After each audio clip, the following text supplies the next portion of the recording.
Saludos hermanos y amigos, que Dios nos bendiga en este hermoso día que el Señor nos regala. Seamos bienvenidos una vez más a este tiempo de lectura, meditación y oración. En este día nos corresponde leer el libro de los Evangelios, específicamente el Evangelio según San Lucas, sus capítulos 5 y 6. Así que yo le invito, por favor, si está a su alcance, que usted pueda acompañarme con la lectura con una Biblia en mano y pueda ir leyendo conmigo. Nosotros estamos leyendo en lo que es la Nueva Biblia de las Américas. Nueva Biblia de las Américas es la versión que estamos usando en este desafío del año 2022. Leamos la Biblia en 52 semanas. Si a usted le interesa adquirir un ejemplar de esta Biblia, pues con toda confianza acérquese a mí y pídame referencia de dónde usted podría adquirir una Biblia de esta versión y con gusto le estaré dando esa información. Pero mientras llega esa comunicación suya, yo le invito a que preste atención a lo que es la lectura del día de hoy. Comenzamos con Lucas y su capítulo 5. Nos dice así la palabra del Señor. Aconteció que mientras la multitud se agolpaba sobre él para oír la palabra de Dios, estando Jesús junto al lago de Genezaret, vio dos barcas que estaban a la orilla del lago, pero los pescadores habían bajado de ellas y lavaban las redes. Subiendo a una de las barcas, que era de Simón, pidió que se separara un poco de tierra y sentándose, enseñaba a las multitudes desde la barca. Al terminar de hablar, dijo a Simón: sal a la parte más profunda y echen sus redes para pescar. Simón le contestó: Maestro, hemos estado trabajando toda la noche y no hemos pescado nada, pero porque tú lo pides, echaré las redes. Cuando lo hicieron, encerraron una gran cantidad de peces, de modo que sus redes se rompían. Entonces hicieron señas a sus compañeros que estaban en la otra barca para que vinieran a ayudarlos. Y vinieron y llenaron ambas barcas de tal manera que se hundían. Al ver esto, Simón Pedro cayó a los pies de Jesús, diciendo: apártate de mí, Señor, pues soy hombre pecador. Porque el asombro se había apoderado de él y de todos sus compañeros por la gran pesca que habían hecho. Y lo mismo le sucedió también a Jacobo y a Juan, hijos de Zebedeo, que eran socios de Simón. Y Jesús dijo a Simón: no temas, desde ahora serás pescador de hombres. Y después de traer las barcas a tierra, dejándolo todo, siguieron a Jesús. Estando Jesús en una de las ciudades, había allí un hombre lleno de lepra, y cuando vio a Jesús, cayó sobre su rostro y le rogó: Señor, si quieres, puedes limpiarme. Extendiendo Jesús la mano, lo tocó, diciendo: quiero, sé limpio. Y al instante la lepra lo dejó, y él le mandó que no se lo dijera a nadie. Pero anda, le dijo, muéstrate al sacerdote y da una ofrenda por tu purificación, según lo ordenó Moisés, para que les sirva de testimonio. Su fama se difundía cada vez más y grandes multitudes se congregaban para oír a Jesús y ser sanadas de sus enfermedades. Pero con frecuencia él se retiraba a lugares solitarios y oraba. Y un día que él estaba enseñando, estaban allí sentados algunos fariseos y maestros de la ley que habían venido de todas las aldeas de Galilea y Judea y de Jerusalén, y el poder del Señor estaba con él para sanar. Y unos hombres trajeron en una camilla a un hombre que estaba paralítico, y trataban de meterlo y ponerlo delante de Jesús.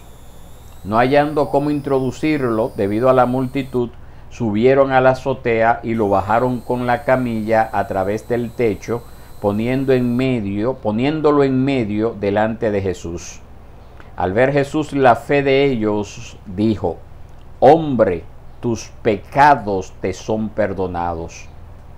Entonces los escribas y fariseos comenzaron a razonar diciendo: ¿quién es este que habla blasfemias? ¿Quién puede perdonar pecados sino solo Dios? Conociendo Jesús sus pensamientos, les respondió: ¿por qué razonan en sus corazones? ¿Qué es más fácil decir: tus pecados te son perdonados, o decir: levántate y anda? Pues para que sepan que el Hijo del Hombre tiene autoridad en la tierra para perdonar pecados, dijo al paralítico: a ti te digo, levántate, toma tu camilla y vete a tu casa. Al instante se levantó delante de ellos y tomó la camilla en que había estado acostado y se fue a su casa glorificando a Dios. Y se llenaron de temor diciendo: hoy hemos visto cosas extraordinarias. Después de esto, Jesús salió y se fijó en un recaudador de impuestos llamado Leví, sentado en la oficina de los tributos, y le dijo: sígueme. Y él, dejándolo todo, se levantó y lo seguía. Leví le ofreció un gran banquete en su casa, y había un grupo grande de recaudadores de impuestos y de otros que estaban sentados a la mesa con ellos. Los fariseos y sus escribas se quejaban a los discípulos de Jesús diciendo: ¿por qué comen y beben ustedes con los recaudadores de impuestos y con los pecadores? Jesús les respondió: los sanos no tienen necesidad de médico, sino los que están enfermos. No he venido a llamar a justos, sino a pecadores al arrepentimiento. Ellos dijeron a Jesús: los discípulos de Juan ayunan con frecuencia y hacen oraciones. Los de los fariseos también hacen lo mismo, pero los tuyos comen y beben. Entonces Jesús les dijo: ¿acaso pueden hacer que los acompañantes del novio ayunen mientras el novio está con ellos? Pero vendrán días cuando el novio les será quitado, entonces ayunarán en aquellos días. También les dijo una parábola: nadie corta un pedazo de un vestido nuevo y lo pone en un vestido viejo, porque entonces romperá el nuevo y el pedazo del nuevo no armonizará con el viejo. Y nadie echa vino nuevo en odres viejos, porque entonces el vino nuevo romperá los odres y se derramará y los odres se perderán, sino que el vino nuevo debe echarse en odres nuevos. Y nadie, después de beber vino añejo, desea vino nuevo, porque dice: el añejo es mejor. Capítulo 6. Aconteció que un día de reposo Jesús pasaba por unos sembrados, y sus discípulos arrancaban y comían espigas, restregándolas entre las manos. Pero algunos de los fariseos dijeron: ¿por qué hacen ustedes lo que no es lícito en el día de reposo? Jesús les respondió: ¿ni siquiera han leído lo que hizo David cuando tuvo hambre, él y los que con él estaban? ¿Cómo entró en la casa de Dios y tomó y comió los panes consagrados, que a nadie es lícito comer sino solo a los sacerdotes, y dio también a sus compañeros? También les decía: el Hijo del Hombre es Señor del día de reposo. Y en otro día de reposo entró en la sinagoga y enseñaba.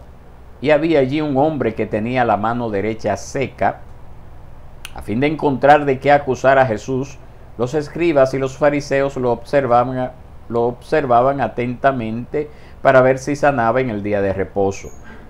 Pero él sabía lo que ellos estaban pensando y dijo al hombre que tenía la mano seca: levántate y ven acá. Y él, levantándose, se puso de pie. Entonces Jesús les dijo: yo les pregunto, ¿es lícito en el día de reposo hacer bien o hacer mal, salvar una vida o destruirla? Después de mirarlos a todos a su alrededor, dijo al hombre: extiende tu mano. Y él lo hizo así, y su mano quedó sana. Pero ellos se llenaron de ira y discutían entre sí qué podrían hacerle a Jesús. En esos días Jesús se fue al monte a orar y pasó toda la noche en oración a Dios.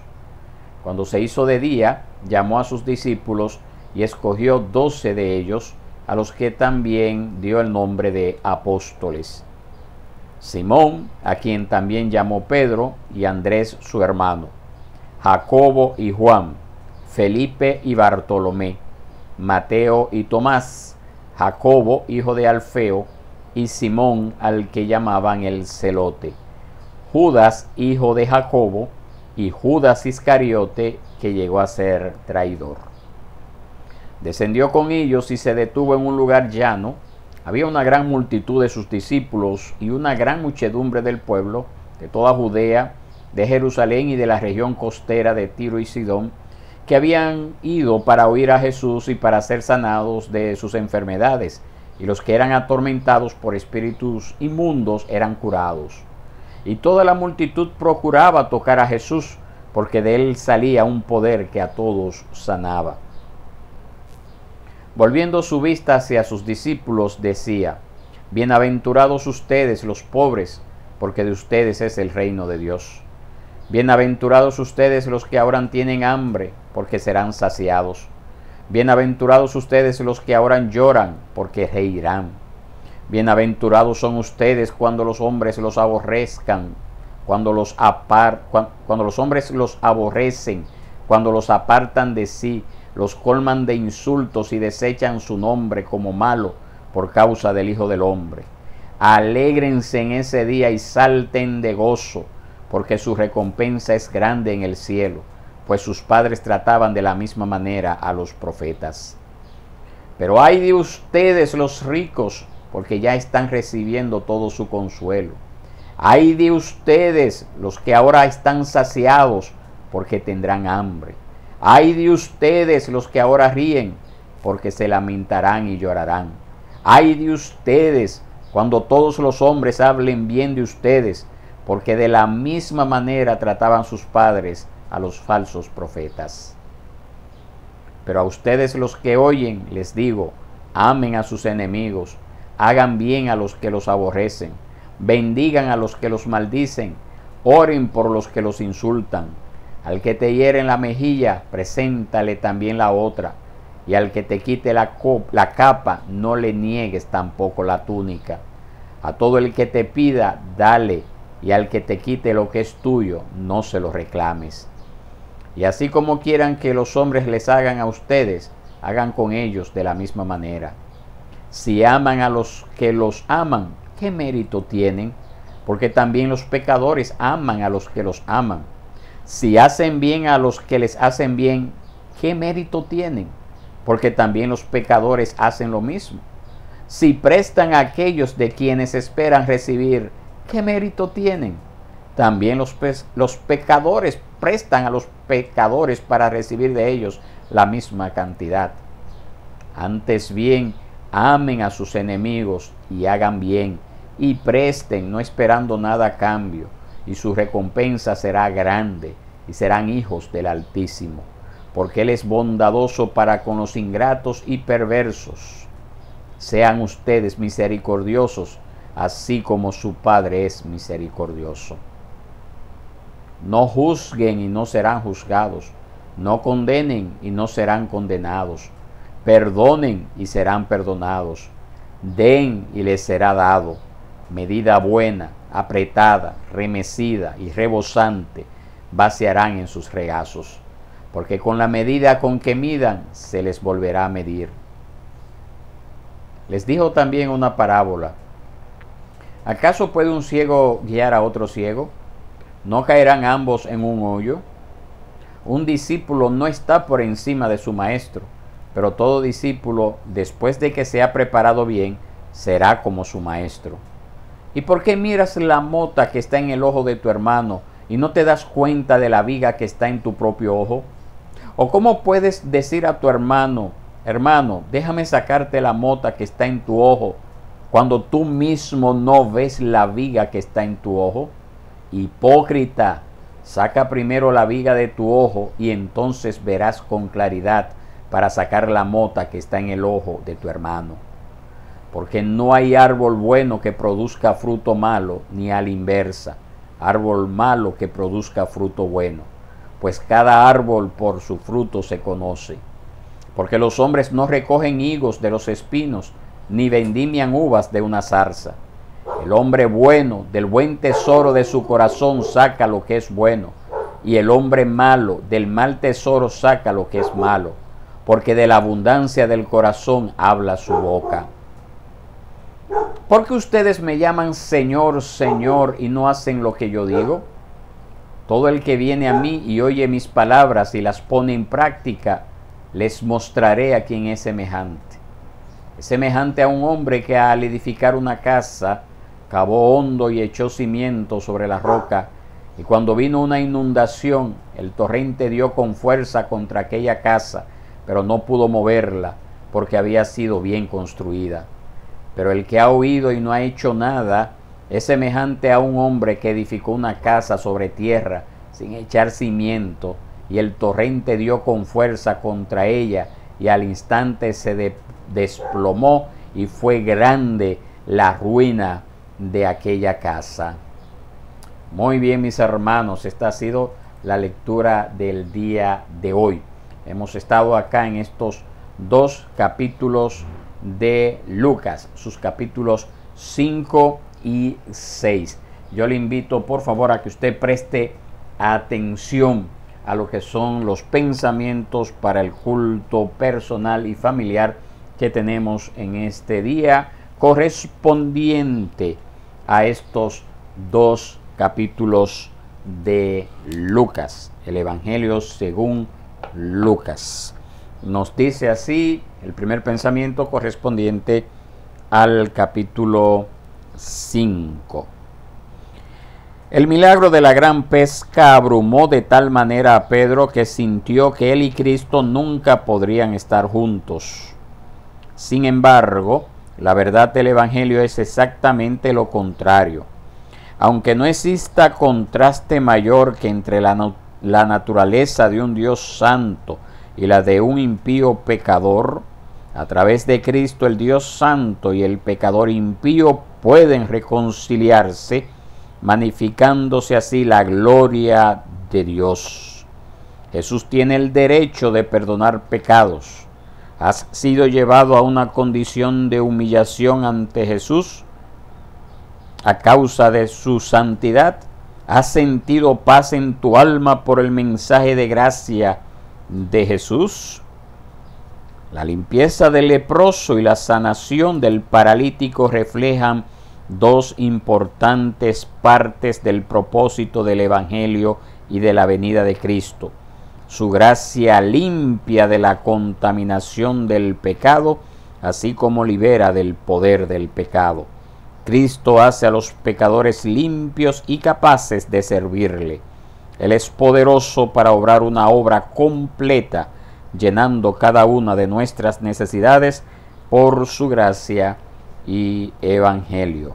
Pues lo que nosotros vemos acá, mis hermanos, cuando nos encontramos delante de ese Dios santo y nuestra condición pecaminosa nos lleva real y efectivamente a considerarnos indignos de estar en su presencia. Pero gloria y honra al Señor de que nosotros podemos acercarnos a Él por los méritos de Cristo. Cristo es aquel que ha venido a unir estas dos partes, ese Dios santo, glorioso,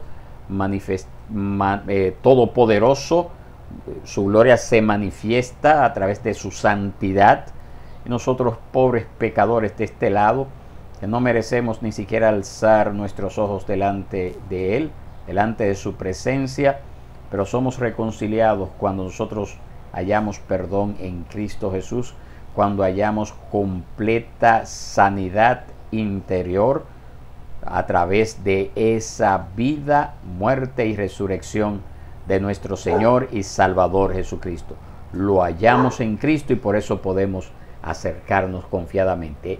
Ese es el mensaje que nosotros proclamamos Ese es el mensaje que hemos recibido, ese es el mensaje que todos somos llamados a dar, que en Cristo hay perdón de pecados, que en Cristo hay sanidad del alma, que el pecador puede acercarse delante de Él confesando sus culpas y puede estar completamente seguro de que el Señor le perdonará todos sus pecados, los limpiará de toda maldad y así podrá estar de pie delante de ese Dios Santo Todopoderoso. Qué hermoso pasaje nosotros hemos leído acá, que nos lleva a considerar lo que el Señor ha hecho por nosotros. Muy bien, el capítulo 6 de este pensamiento nos dice de la siguiente forma: Cristo mostró la verdadera intención del cuarto mandamiento. Mientras Dios prohíbe trabajar en el día del Señor, la ley ordena que las personas muestren misericordia y hagan obras de caridad. Necesitamos guardarnos en contra de la universal tendencia humana de observar la letra de la ley de Dios, pero omitiendo el espíritu o el corazón de la ley, como nos dice Isaías 58, 13 al 14. ¿Cómo pueden las tradiciones humanas acerca del sábado invalidar la palabra de Dios? Porque es una bendición el guardar el día del Señor bajo el señorío de Cristo. Hermanos, esto es hermoso. Nosotros creemos que Dios nos ha dado un día de reposo en el nuevo pacto. Esa parte de la ley moral de Dios que está contenida en los 10 mandamientos no ha sido abolida ni será abolida hasta la segunda venida de Cristo, cuando entraremos a un reposo eterno. Cuando Cristo venga estaremos en ese reposo eterno. Entonces Dios nos ha dado principios para que nosotros obedezcamos, para que nosotros nos sometamos a ellos. Los fariseos habían reinterpretado lo que debería de significar para ellos el día de reposo como tal, y le habían añadido una serie de tradiciones y costumbres de hombres, a tal punto que se había convertido en una carga imposible de sobrellevar. Ni siquiera ellos podían sobrellevarlo. El verdadero significado del día de reposo lo encontramos en Cristo Jesús. Nosotros somos llamados a hacer obras de caridad, obras de bien en este día. Es un día de reposo en el sentido de que nosotros cesamos de nuestras labores cotidianas. Lo que acostumbramos a hacer en el día a día, de eso cesamos y nos consagramos al Señor ese día. Vamos a la iglesia, nos congregamos, aprovechamos ese día para visitar casas, para visitar las cárceles, para visitar los hospitales, para ir de casa en casa también predicando el Evangelio. Ese es el llamado que nosotros tenemos para cumplir este día de reposo. Es el día del Señor, no es mi día, no es mi día. Lamentablemente muchos cristianos todavía no entienden esto y piensan que este día es un día para hacer esas diligencias que el trabajo no le permite hacer durante la semana. Y eso es pecado también, porque siempre está esos dos extremos. Por un lado está el extremo de estos fariseos que habían reinterpretado la ley añadiéndole muchas tradiciones de hombre, pero por el otro lado está el error de muchos cristianos de estos tiempos, en los cuales piensan que, bueno, es que yo no tengo otro día libre para hacer y voy a aprovechar y lo voy a hacer ese día. No, mis hermanos, nosotros somos llamados también a rendir culto al Señor este día de reposo, haciendo también obras de caridad, como lo vemos allí, que el Señor lo enseñó en este capítulo 6 de Lucas. Vamos a orar, mis hermanos, vamos a pedirle al Señor que nos dé esa gracia maravillosa para nosotros entender estas verdades y así aplicarlas a nuestra vida diaria. Oremos. Padre bueno y Dios, tú que moras en las alturas de los cielos, en este día, Señor, nosotros te alabamos y te bendecimos. Te damos las gracias, Señor, por esta bella oportunidad que tú nos das de nosotros poder continuar leyendo tu palabra. En este día, pues, nos ha correspondido leer el Evangelio de Lucas, Señor, y estos 2 capítulos. Gracias, Señor, por lo que podemos aprender de estos capítulos. Gracias, Señor, por haber enviado a tu Hijo a morir en nuestro lugar. Nosotros sin merecerlo, nos has abierto esa puerta, ese camino que nos permite acercarnos a ti, Señor. Este simple hecho de nosotros venir delante de ti en oración es una muestra gloriosa de cómo tú nos has dado esta gracia sobre nosotros, esta bondad, este favor inmerecido para que nosotros podamos acercarnos a pesar de nuestros pecados.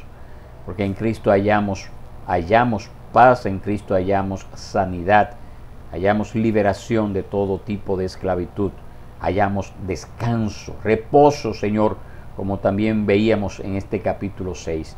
Señor, te suplico, oh Dios, que tú obres en nuestras vidas y que cuando somos expuestos a estas verdades, nosotros podamos madurar lo suficiente para entender de que hemos sido llamados a consagrar nuestra vida a ti en todo lo que somos, en todo lo que hacemos, Señor. Pero de manera práctica nos has dado un día, el día de reposo, el día domingo en esta nueva dispensación, Señor.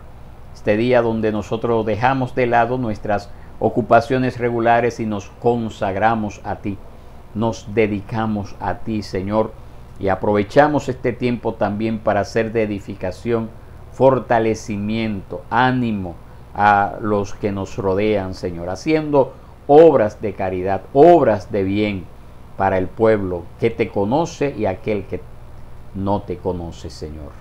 Padre, en tus manos nos ponemos para que tu gracia, Señor, también pueda ser impartida a los que nos rodean, cuando podamos mantener un alto estándar de lo que tú has establecido en tu palabra en obediencia. Nosotros en obediencia, Señor.